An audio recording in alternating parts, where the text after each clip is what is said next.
Queridos amigos, sean todos bienvenidos a Mirada Semanal, el podcast de actualidad de Latinoamérica 21.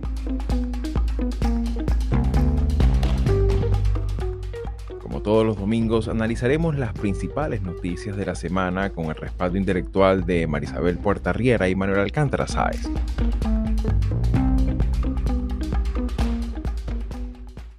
Dentro de las características que ha traído consigo el desplome democrático de nuestra región, destaca particularmente los ataques a la libertad de prensa dirigidos desde el poder político, además de los desafíos que implica la inteligencia artificial, las campañas de desinformación y estas amenazas gubernamentales. En los últimos años se ha venido desarrollando un periodismo de resistencia democrática que ha conseguido abrirse camino ante la adversidad. En el caso venezolano, así como muchos otros países de la región como Nicaragua, Cuba, México, Colombia o El Salvador, el trato a la prensa y las adversidades al espacio público impuestas al ejercicio del periodismo en cualquiera de sus formas es reflejo inequívoco del deterioro democrático. Para comprender esta realidad es necesario ponderar la actualidad política en Venezuela, a un año de los fraudes electorales mejor documentados de la historia reciente. Un periodo en el que buena parte de la represión política ha sido contra periodistas, medios de comunicación y hasta redes sociales que siguen hoy vetadas en el país.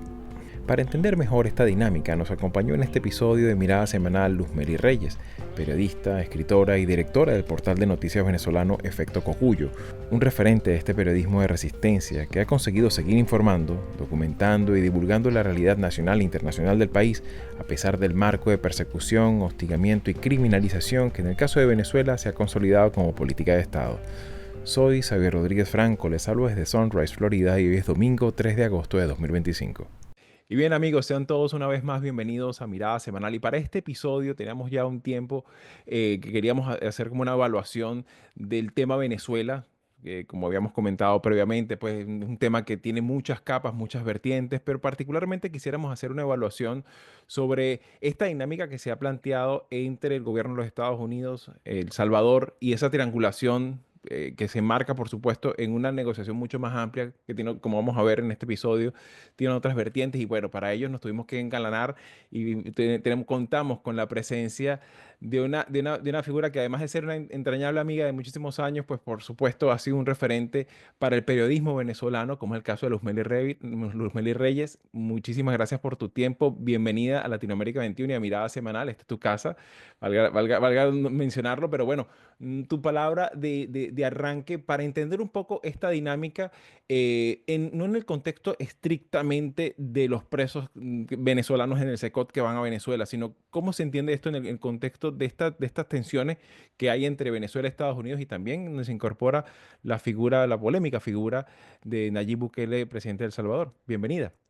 Muchísimas gracias a Mirada Semanal. Fíjate, yo creo que esto hay que verlo digamos, como en varias etapas. Uno tiene que ver con los cambios, evidentemente, políticos que hubo en Estados Unidos.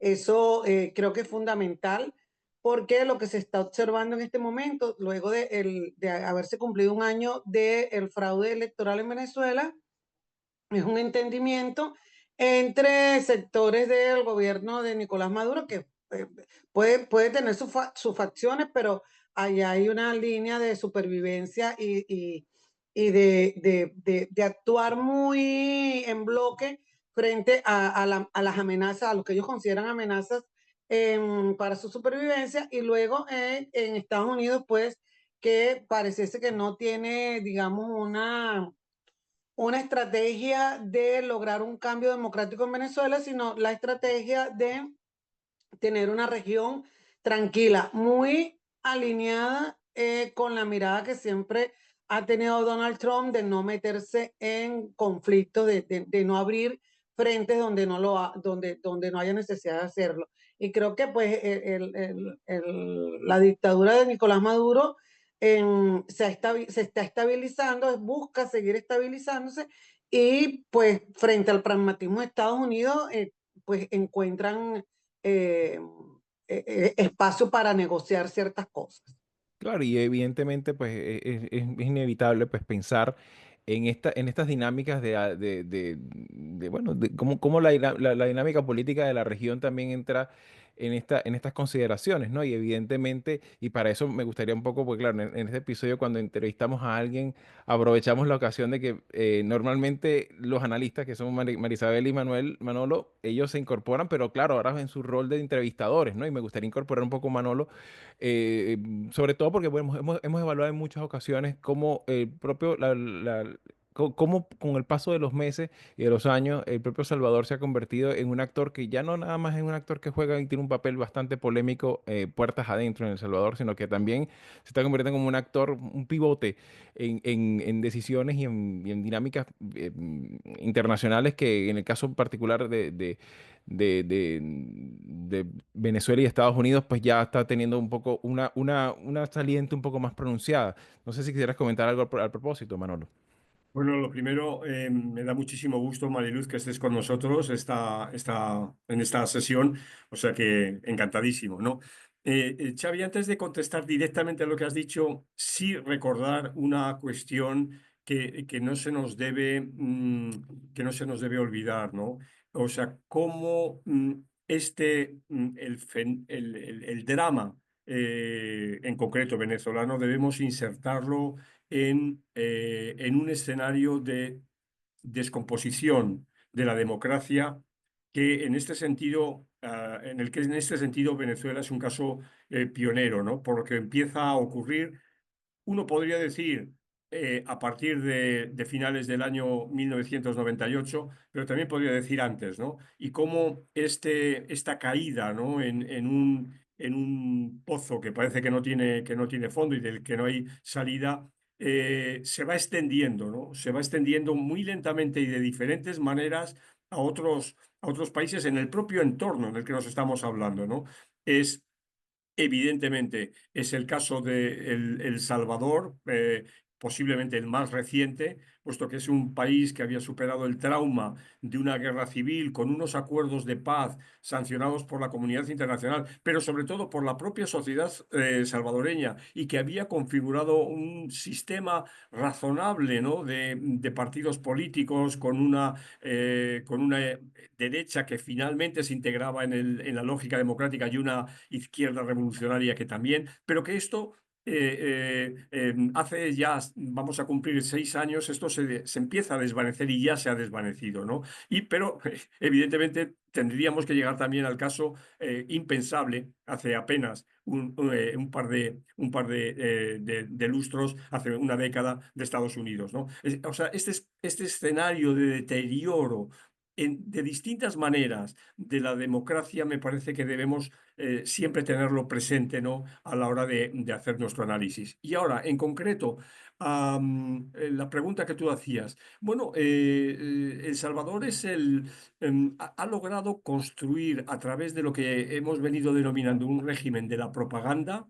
Un modelo absolutamente adecuado y absolutamente fiable para ciertos intereses. Y en este caso, los intereses del gobierno norteamericano son perfectos porque genera una triangulación muy extraña, que uno diría a priori extraña, ¿no? ¿Qué relación tiene el régimen de Maduro con el régimen de Bukele, ¿no? Uno, usando los viejos clichés de izquierda y derecha, diría, si están en las antípodas. No, no, no están en las antípodas, ¿no? Porque hay un credo, que es este credo postdemocrático, por decirlo de una manera, ¿no?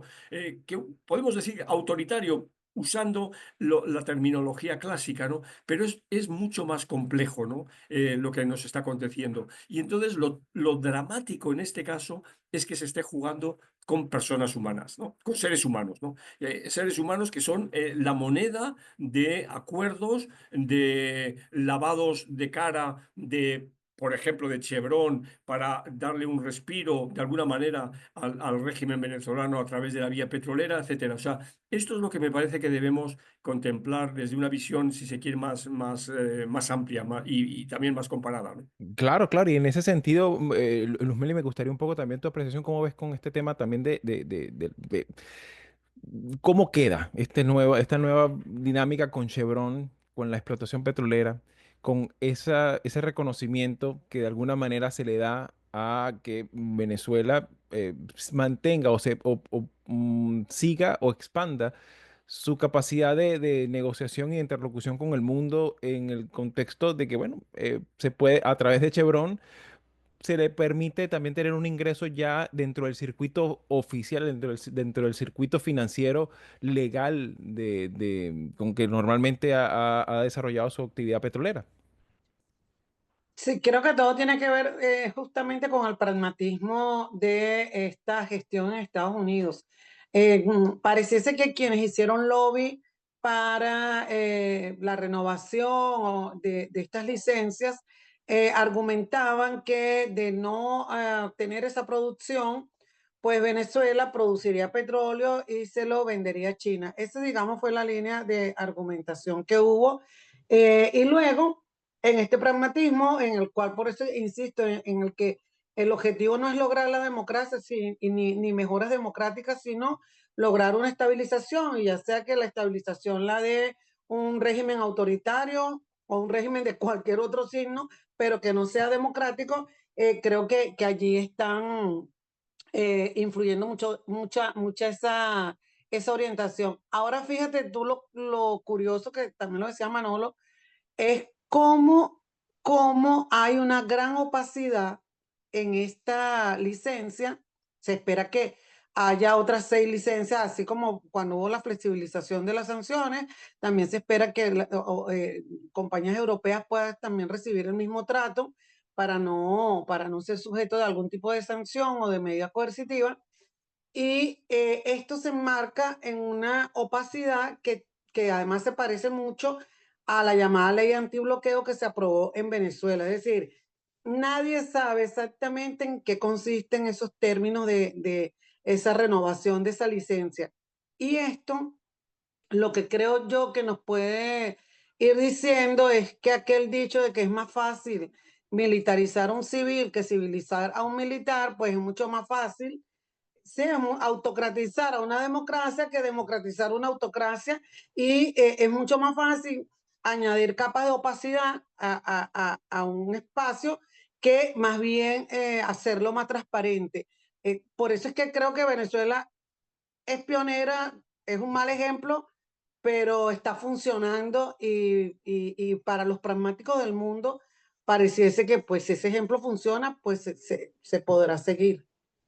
Claro, y en ese sentido me gustaría también incorporar en la conversación a Marisabel, porque claro, ciertamente nosotros que estamos aquí en la Florida, que desde el año pasado, pues y todo lo que ha sido este año 2025, el exilio cubano, la postura que ha tenido, bueno, con el tema el manido voto latino, ¿no? Y esa expectativa que se tenía que con Trump y con Marco Rubio como secretario de Estado, bueno, Maduro prácticamente tenía los días contados, ¿no? Y que al caer Venezuela, eso se iba a traer consigo a Cuba y a Nicaragua.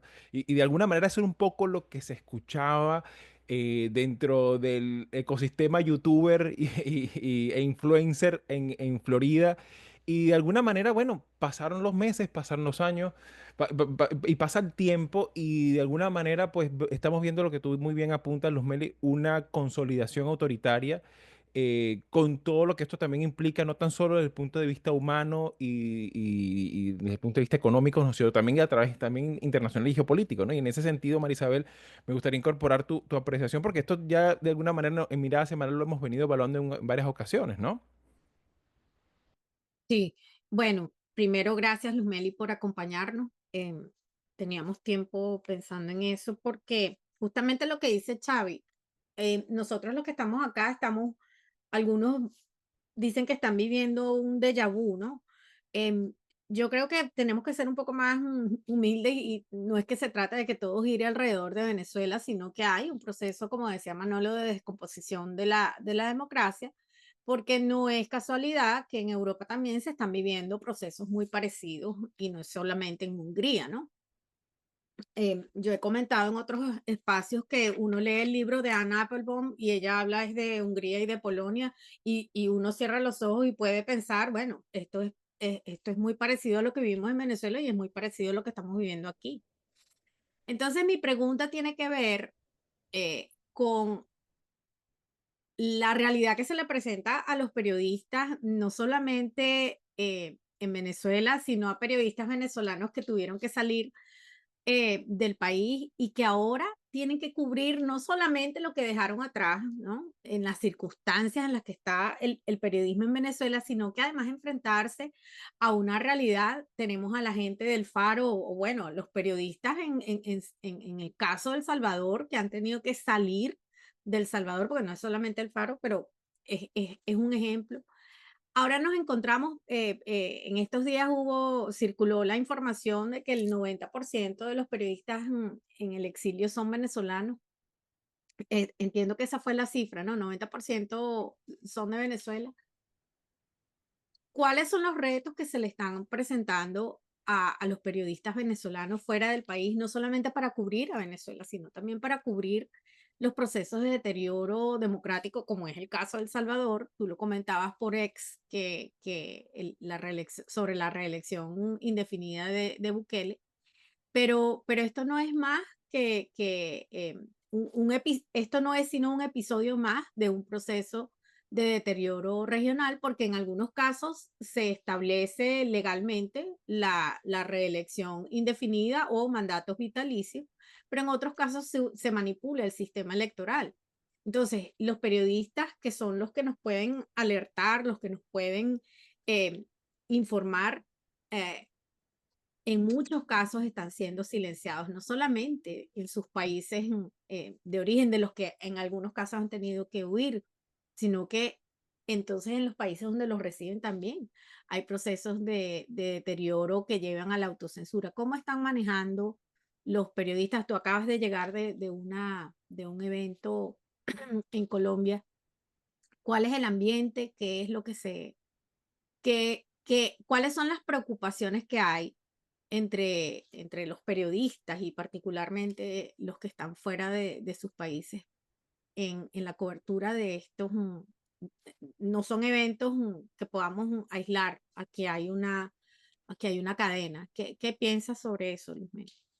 Sí, gracias, Marisabel. Mira, tú sabes que una de las ventajas del periodismo frente a los académicos es que nosotros podemos ver alguna tendencia, hacemos un reportaje, le ponemos un título. Yo le había puesto a esto la intente autoritaria, es decir, no tengo que ir haciendo demostraciones como los académicos de ir buscando más, investigar, tardarse más, sino que rápidamente. Para mí hay una intente autoritaria en la región. Ya habíamos visto esa tendencia, habíamos visto la tendencia del declive democrático y de la deriva autoritaria, y además cómo estaba afectando al periodismo y al periodismo que tenía que huir de sus países.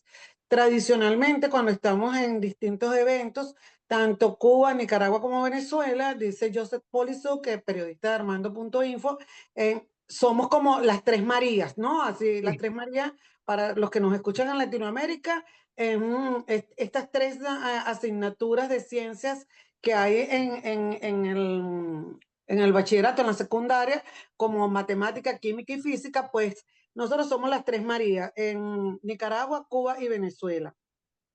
Sin embargo, yo me dediqué durante los últimos 2 años a trabajar con el tema del exilio de los periodistas en Latinoamérica, y pudimos detectar lo que estaba ocurriendo en El Salvador antes de que se diese este flujo masivo de hace pocas semanas de más de 30, 40 periodistas que se han ido de allí. Caso Guatemala, también se está presentando en Honduras.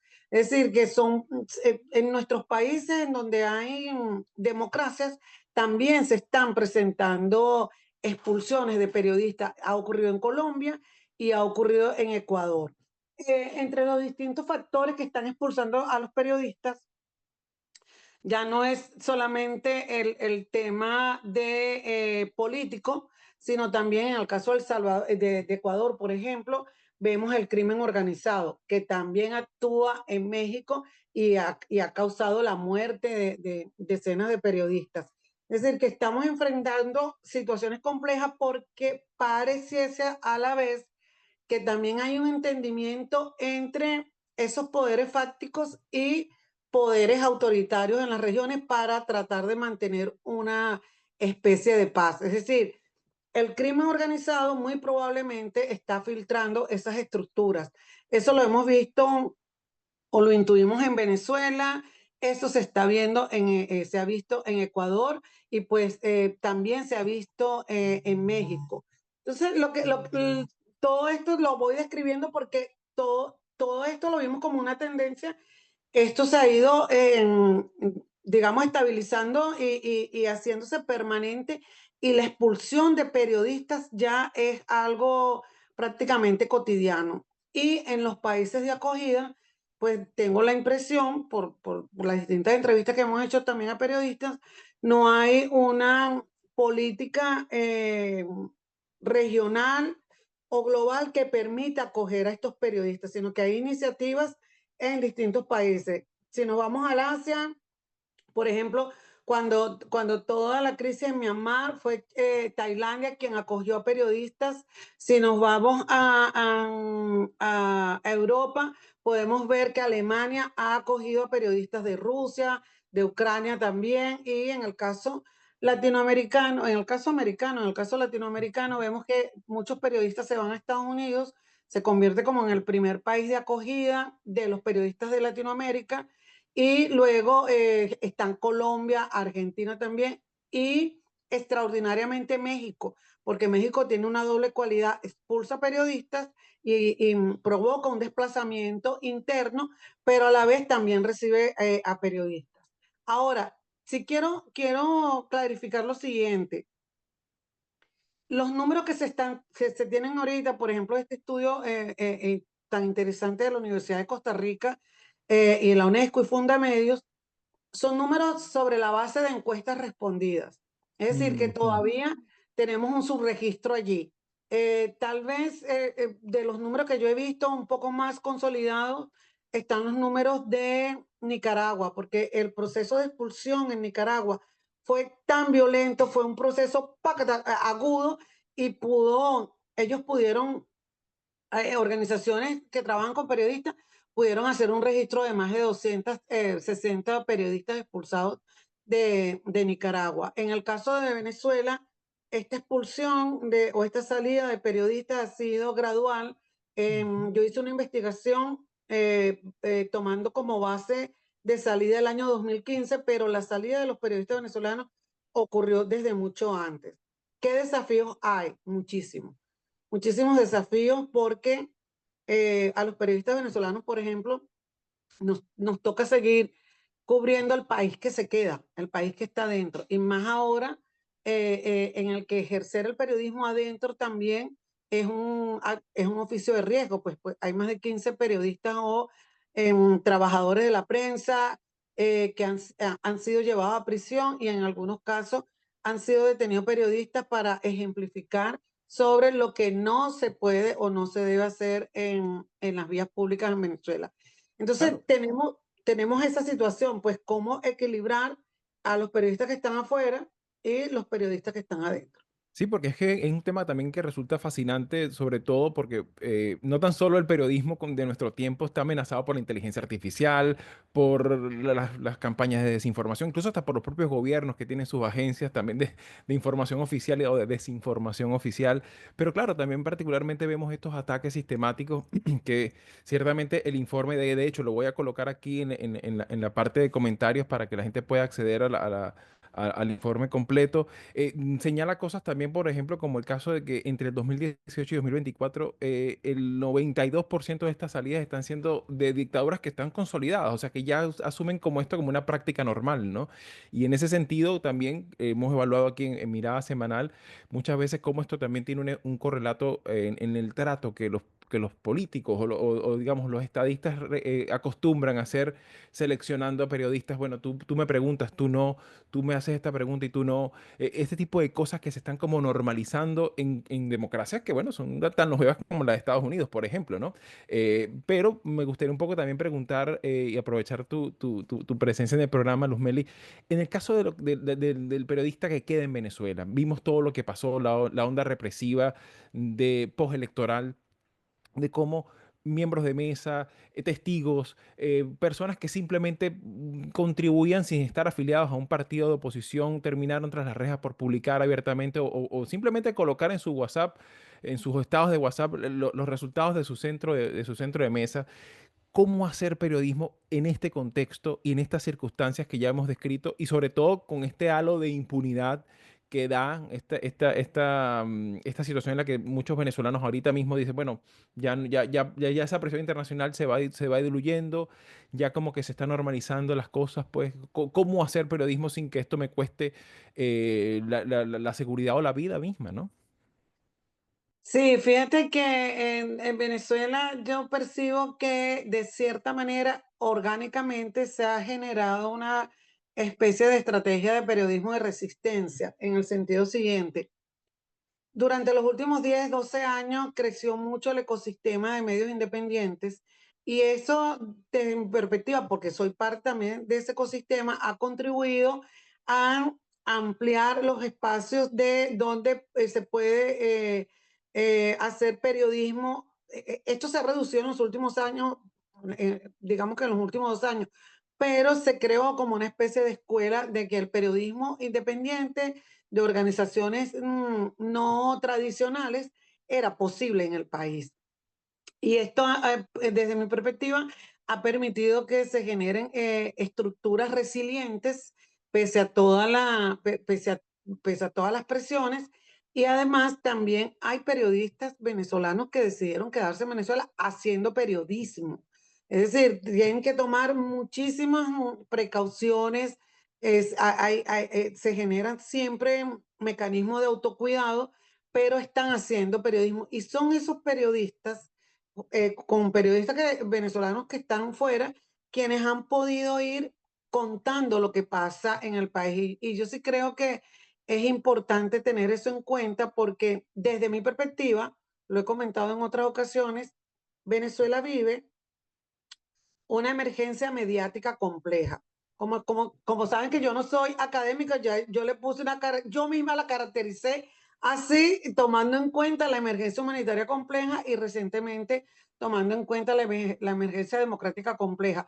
¿Por qué? Porque tenemos una crisis del modelo de negocio, tenemos una crisis de los valores democráticos, digamos de la democracia, perdón, de la deriva autoritaria, tenemos una precarización y tenemos en la expulsión de los periodistas. Todavía me falta un quinto elemento que tiene que ver con todos los desafíos que tenemos de modelo de negocio y la búsqueda de modelos que puedan ser replicables. Y en ese contexto, de todas maneras, nos estamos moviendo y seguimos haciendo periodismo.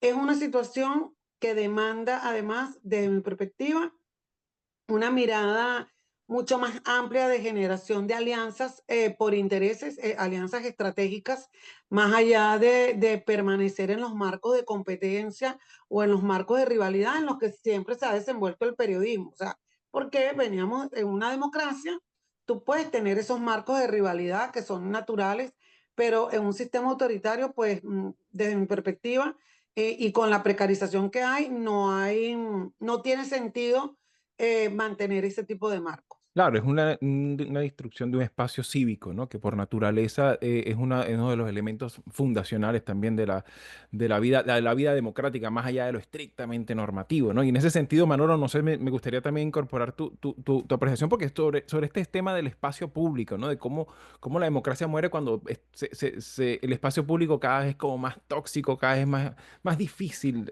No tan solo dedicarse a hacer política, a ser sindicalista, sino también ahora ser periodista también te la juegas, ¿no?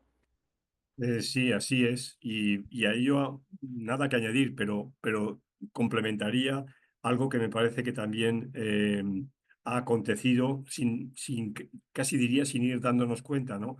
Y cómo el sustrato del pluralismo, que es absolutamente vinculado, algo absolutamente vinculado con el desarrollo de la democracia, se ha subvertido, ¿no? Eh, cuando se produjo el ataque frontal al DEI y a lo que significaban estos tres términos de diversidad, inclusión e igualdad, ¿no?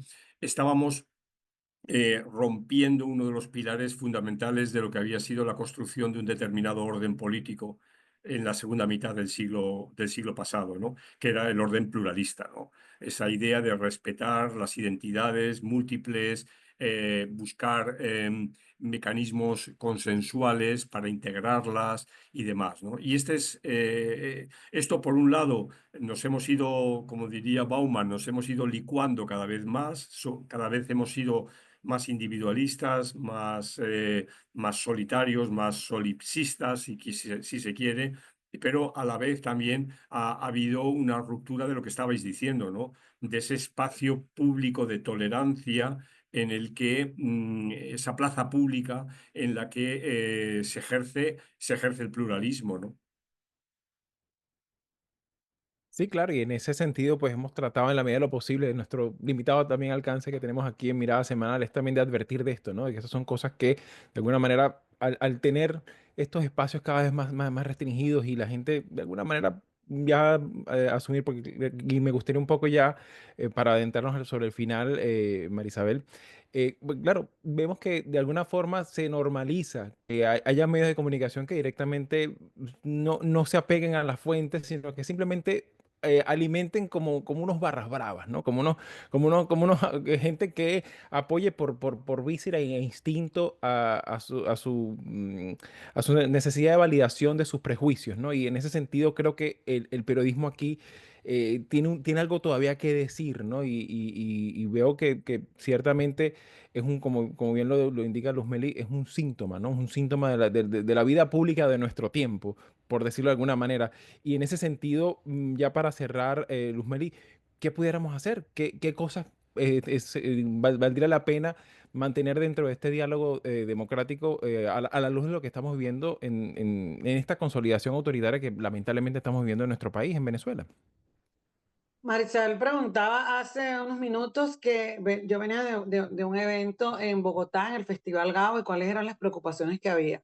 Mira, digamos que hay varias preocupaciones, unas existenciales que tienen que ver con la inteligencia artificial y cómo esto está transformando todo.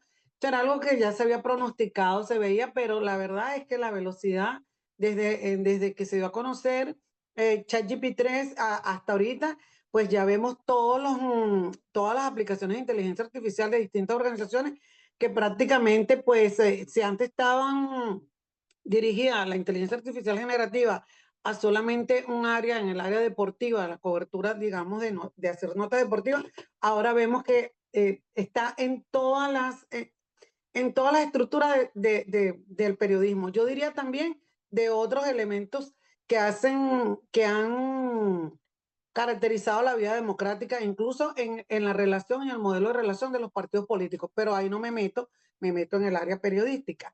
Entonces, esa es una preocupación, la deriva autoritaria también, y además vimos en ese festival un panel que yo moderé, que era los riesgos de hacer periodismo en Estados Unidos.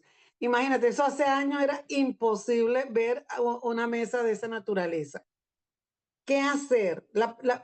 Trabajamos distintos temas, se discutieron muchísimas cosas, pero entre los qué hacer, tomando en cuenta que lo que vayamos a hacer es temporal, podrá lucir en un marco de 10 años por toda la transformación tecnológica que hay, creo que es importante, pues, hacer estas relaciones de distintos campos del conocimiento, porque los periodistas terminamos, bueno, montados sobre unas estructuras y tenemos un método y tenemos una forma de trabajar, pero hay gente que está generando conocimiento y yo creo que es importante, pues, que ese diálogo y esa conversación múltiple se esté dando para poder ir aprendiendo los unos de los otros. Claro, claro, y mantener abierta ese canal de divulgación, ¿no? Y en ese sentido, Luzmeli, muchísimas gracias por tu tiempo, por tu sabiduría, por compartir con nosotros tantas cosas, tantas vivencias y sobre todo mantener viva eso. Como te digo, esta es tu casa,